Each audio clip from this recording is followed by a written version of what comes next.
Оля, сейчас еще больше. Wow, what is happening there? Russia, why are you so concerned? It should be normal for you, you know, a special military operation is after all going according to plan. And yeah, for this reason, one more Russian oil refinery facility was kaboomed. And this one is really far away from Ukraine, roughly 6,500 kilometers in Komsomolsk on Amur. Yeah, that's the name of the city. So that's the location of the Komsomolsk on Amur. As you can see, really far away. Amur has nothing to do with L'Amour. It is just the name of the local river on which this settlement was built. And this is Ukraine, as you can see. Yeah, it's kind of the long way to reach the settlement from Ukrainian territory. That's why I don't think that those were some sort of the drones. So we might come to conclusion that the refinery was kaboomed by Russians themselves. Yep, they again smoke at the very bad places. And yes, it's not the usual flame there. One of the important columns, which is used to generate some of the fuel from oil, got fire. I would say that it is one of the most sensitive constructions of the refinery. And yeah, without jokes, no one knows what happened there. Well, maybe it is one more sabotage mission conducted by Ukrainian military intelligence, because before they did those missions against some of the Russian aircraft, by the way. So why not to switch to refineries? Hello my friends and welcome, my name is Dennis and this is the latest update from Ukraine. Let's go. Plus, there were multiple of the strikes reported on Russia for the last night. Even the powder factory of Sverdlov was hit by the drones. It is located not far away from Dzержinsk settlement in Nizhny Novgorod region. It is much closer compared to the previous facility, but I'm still waiting for the confirmation like the image which shows some of the fumes coming. But I'm almost sure that it was hit because both Ukrainian and Russian media reported about the strike. So yeah, in this case Russia will produce less of the shell. But Russia has some extra resources provided to them by North Korea. The United States Army commander of the Indo-Pacific region, Papara, tells about it, that North Korea is sending to Russia thousands of artillery shells and many of the missiles. Plus, we already know that Russia obtains even artillery systems from North Korea. Yeah, they have the long-lasting cooperation, but nevertheless Ukraine does absolutely great job hitting many of the Russian military facilities. Actually, the strikes on Russia were the response of Ukraine on the Russian attack on Ukrainian civilian infrastructure, which happened yesterday. But unlike Russia, Ukraine doesn't attack civilian infrastructure of Russia. The targets are military or energy. And now let's move to the front lines because we have some of the updates and images. Well, here is the Russian air defense, its Panzer 1S that was hit by Ukrainian drone. Somehow it wasn't able to spot the drone with its radar. And here we have the Russian military locator radar system Kupol, which also was kaboomed by Ukrainian drone. So absolutely fantastic day for Ukraine to get rid of those Russian very sensitive vehicles. Sensitive, I mean for the air defense against the Ukrainian drones. And yes, snow in April is the usual stuff for Ukraine. It's not everywhere, but here in this spot we have it. And this is the Buk M3 air defense, which was kaboomed as well. 3 big fat targets were reached by Ukrainian drones. Awesome job by Ukrainian defenders. And this is the Kherson region, the location of the Russian company which was hiding in this building. Well, this time Ukraine used MiG-29 fighter jets which drop ISM harm bombs, which are glidey bombs provided to Ukraine by France. So before 2 of the structures here and after. France, thank you so much for supplying to Ukraine those awesome tools. Alright guys, so what we actually have on the front lines that Russia tries to advance towards the border with Dnipropetrovsk Oblast of Ukraine. If we measure with the ruler from, let's say, this gray area to the border of Dnipropetrovsk Oblast, it's 5.5 kilometers, so not really that far away. And if we check out the Russian advancement for the last week, you may see that little by little, but they expand this bridgehead and they want to advance towards Dnipropetrovsk. Yes, the Dnipro city is really far away from the front lines, but nevertheless Russia has ambitions also for Dnipropetrovsk region, entire region. Otherwise they would concentrate, for example, towards going to Pokrovsk, which is, I would say, one of the main settlements in entire Donetsk region. But no, they just push from this side by the time Ukraine counterattacking from this northern side. And yes, some media sources report that Russia wants to attack Dnipropetrovsk region to use it as ultimatum to bargain with it in the future negotiations, but I don't think that this strategy will work for Russia. Because after all, they move very slow compared to November the last year. In March, Russia occupied 5 times less territories.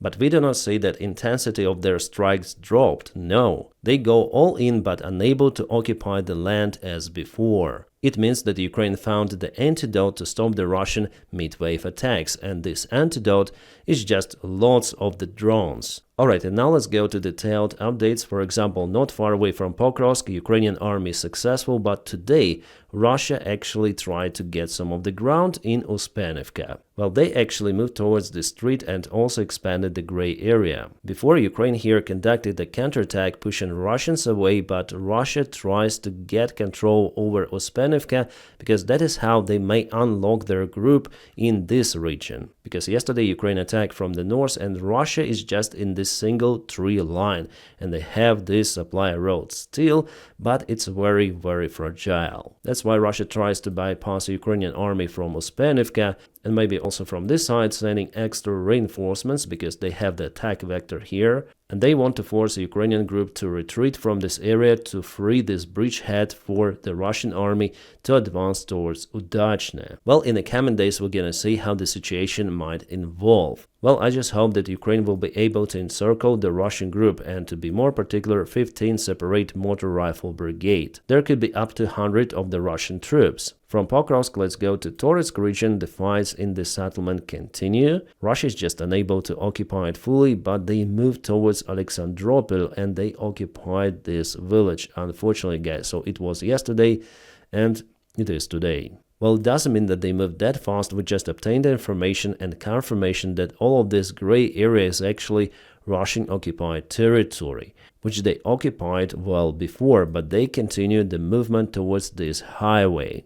The Russians' idea in this region is to attack from multiple of the directions to cause the Ukrainian army to disperse the forces, and then Russia finds some single direction, sends the reinforcements and advance like they did in Alexandropol.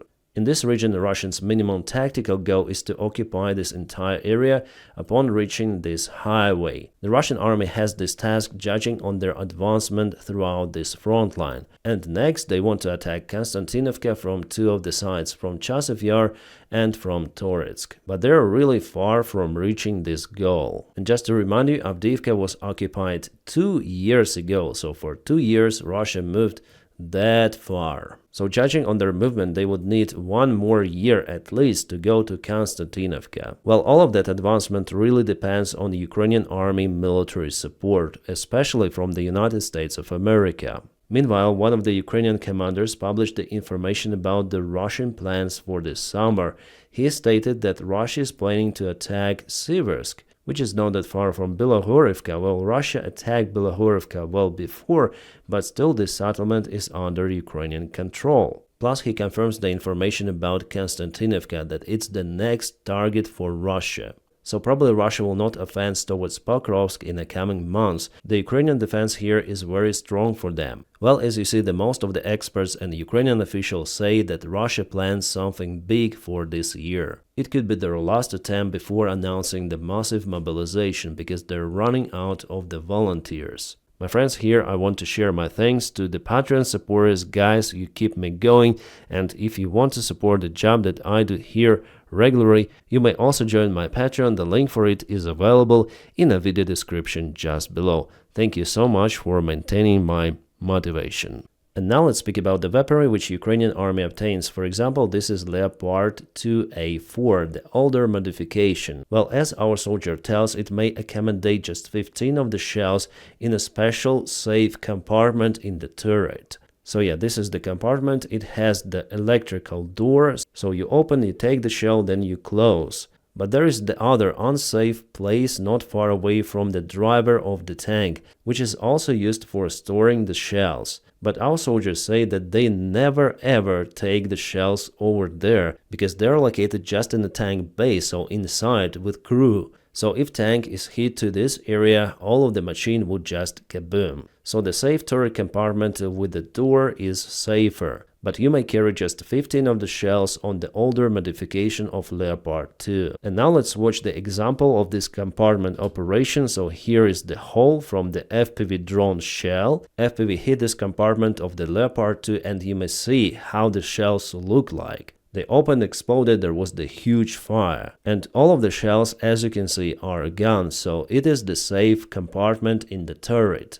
But if you go to the compartment itself where the crew is located, you may see this safe locking door. Yeah, you might say that the color of the door changed a little, but it held everything. All of the excessive temperature and flames, they didn't enter the compartment. And that is why the Western vehicles are just great, because they save lives of the soldiers. American, British, French, German, Korean designers, it doesn't matter who, but if it is the Western countries, they produce the vehicles to protect the crew. But Soviet Union didn't care and Russia doesn't, that's why they have the shells all around the turret inside the tank, so any kind of the impact will cause the turret to go to the space and crew to evaporate. But they are proud that they don't have the charger, there's the automatic system, which sometimes may malfunction. As you know, Russia was capable to capture some of the M2A2 Bradley vehicles from Ukrainian army. Yeah, many of those were destroyed or damaged, but few went to Russia in quite good condition, and they've decided to conduct some of the tests on those vehicles and compare those to the Soviet and Russian-made, especially BMP-3. And definitely it is the real report, it is coming from the Russian side and shared by some of the Russian intels, where they published the real conclusion after those tests. And in all of the aspects, BMP-3 loses compared to Bradley. We have it from the Russian freaking report. Even the firepower of Bradley is better. It may fire more precisely for a longer range and more faster. Better protection of the vehicle, better technical characteristics in general, better range, better off-road capabilities. And this test bureau recommend to develop a new gun to cope with those Bradleys. They tell about the new generation of the 30mm automatic cannons, because it is very hard for the existing ones to penetrate the armor of Bradley. But probably you understand that Russia is not in a position to develop this sophisticated part of equipment. They are unable even to produce enough BMPs to compensate their losses, not even telling about new cannons. But you know, after the official test result was published, the Russian patriots start to scream, no, no, no, Bradley is the Western-made, so it should be worse than our Soviet or Russian-made BMP-3. So they do not believe even the official information, and some of the Russian military bloggers, they admit that Bradley is much better compared to the Soviet or Russian-made BMP-3. Yeah, BMP-3 is better compared to MTLB, which is the tow vehicle made in 50s, but Bradley is completely different level. And I'm very happy and glad that Ukraine obtained Bradleys. I just hope that our guys will receive more of those, because this vehicle is outstanding. The Russian Foreign Minister Lavrov says that Odessa was found by Russians. It is the Russian city, but Ukraine does everything to destroy the Russian culture there. So once again, they're telling that they want to occupy more of the Ukrainian territories, including Odessa Oblast, Mykolaiv Oblast, obviously, Dnipropetrovsk, Kharkiv, and so on. Including Kiev, by the way. Putin himself says that Kiev is the mother of the Russian cities. And judging on that, I do not believe in lasting peace in Ukraine. I think that peace is possible only after Putin is over in one or other way. The United States ambassador in Ukraine, Bridget Brink, stepped away from her position. She was the USA ambassador there for 3 years, I guess. Yeah, I am right. Who will exchange her on duty? Well, we'll see. Well, there was the meeting of the countries who are willing to deploy or participate with the troops in Ukraine. France and the United Kingdom are the leading countries in this coalition. Yeah, British troops could be deployed in Ukraine for 5 years. For France it's the same, so to protect their forces they might use some of the fighter jets, ships in the Black Sea and so on. But still, what is the condition for them to deploy those forces in Ukraine? They all say about at least temporary ceasefire, but as we see, this initiative doesn't work. We have more questions than answers with those troops deployment, but somehow it might work. What do you think, guys? Is it a good idea? I think that after all it is good, better than nothing, but obviously it's not like a robust security guarantee for Ukraine. I think that Russia, after all, it doesn't care and it will not sign any temporary peace agreement with Ukraine, knowing that there will be foreign forces deployed. And about yesterday's UFO, well, after all, it was a helicopter. It even sounds like helicopter, but why Russia opened the fire on it and why does it shine so bright? I just wonder if Russians shot down their own helicopter. The U.S. was running that war, the U.S. military, the Pentagon, State Department, CIA, running the war against Russia. It was never about Ukraine. No one in Washington cares about Ukraine or the hundreds of thousands of Ukrainian men destroyed. The fact it'll be populated by third worlders. I mean, Ukraine, we just eliminated Ukraine. Nobody cares. Yeah, again, Tucker Carlson says just pro-Russian narratives in his podcasts. It is crazy. Like, he is accusing his own country for starting the war with Russia. Ukraine is just a tool. And the United States doesn't care about Ukrainians. Well, I understand that Trump doesn't care. But after all, Ukraine obtained quite good military support from the United States and other allies, and that is what makes Ukraine running. Its economy, its military, and that's why Russia bogged down in Ukraine. Yeah, in a way it is good for the United States as well, because Russia is unable to attack NATO countries any longer. But telling that USA organized all of that, did USA went to the brain of Putin for him to start this war? Guys, there is only one side or mainly one human to blame.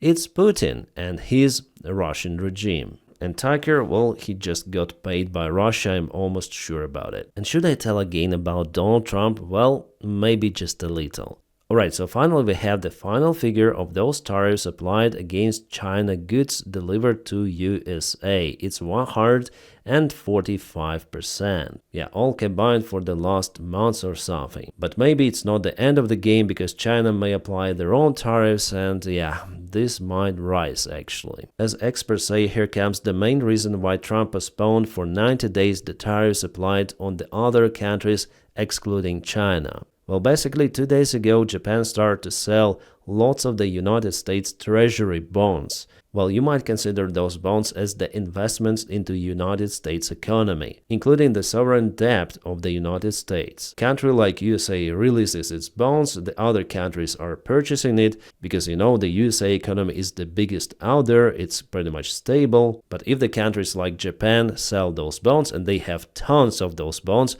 probably even more than China, the United States even could go bankrupt if most of the countries do that.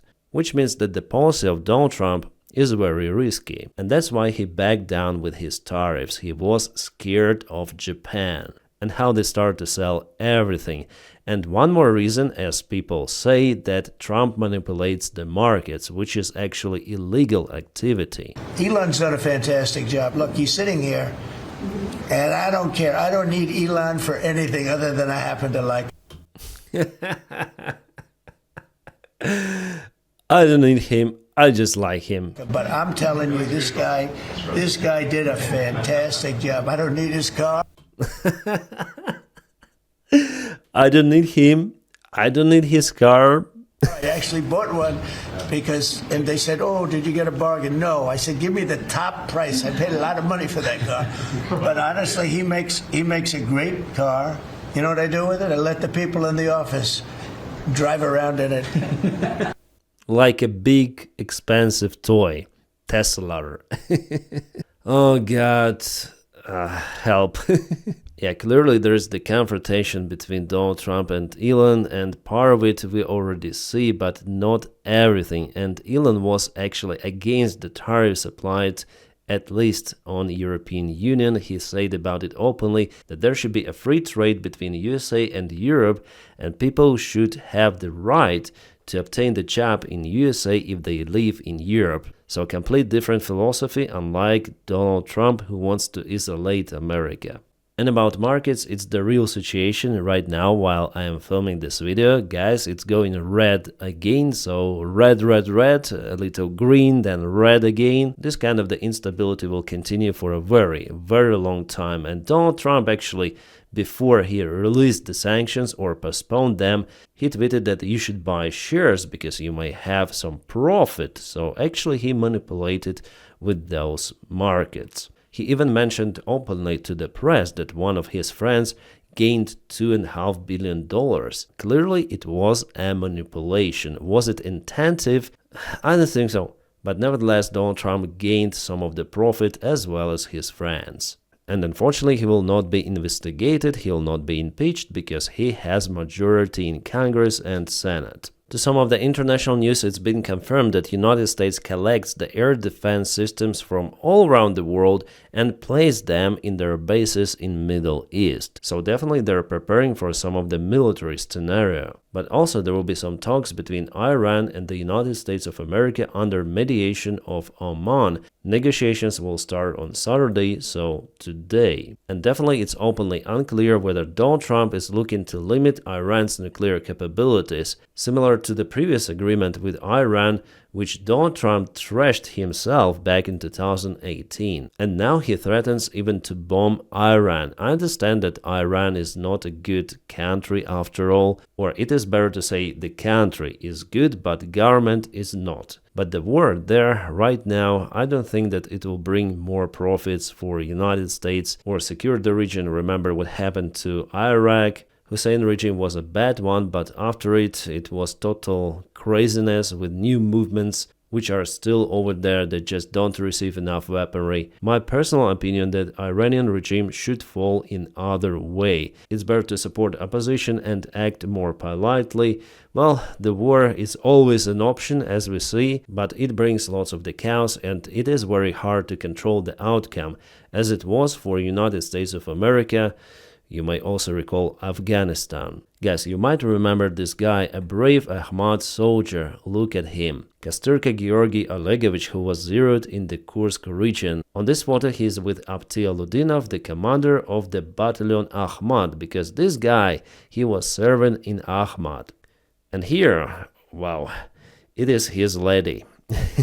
Yeah, here we have the confirmation of it, and this lady obtained millions of rubles after this guy was gone. How did the lady spend all of the money she received after the death of her loved one? As the Russian channel say, they were even married. Well, here she goes with the other man having romantic relations somewhere in Egypt. Sorry guys, I applied my own censorship here. And you know, actually it's the usual stuff happening. So they receive money and then they go to Maldives, they buy very expensive stuff. Russian ladies, they're getting crazy about money which they potentially may get. Some girl on a Russian TV show even say that she hunts the Russian soldiers, like for a relationship, she marries. And she says that it's the very low probability for them to come back, so she got millions each time. So yes, there is the part of the Russian society which works in the military sector of economy and that does its business with the Russian soldiers. Well, they have lots of the profit. And yes, Russian channels are getting crazy about the story. They even confirmed that this lady was working in escort and probably it's where she met her soldier who was zeroed and she returned back to her old business. What the hell? This is not even close to beautiful. Yeah, sorry guys, it's not just about updates from the front lines, but those stories, they show a lot. The picture of the Russian society reflects the current reality in Russia, where death counts as something normal, which is not. Yeah, I'm shocked. A little, but shocked. I think I should put it up because I'm always like this. Well, my friends, I wish you all a peaceful sky wherever you are and have a great time.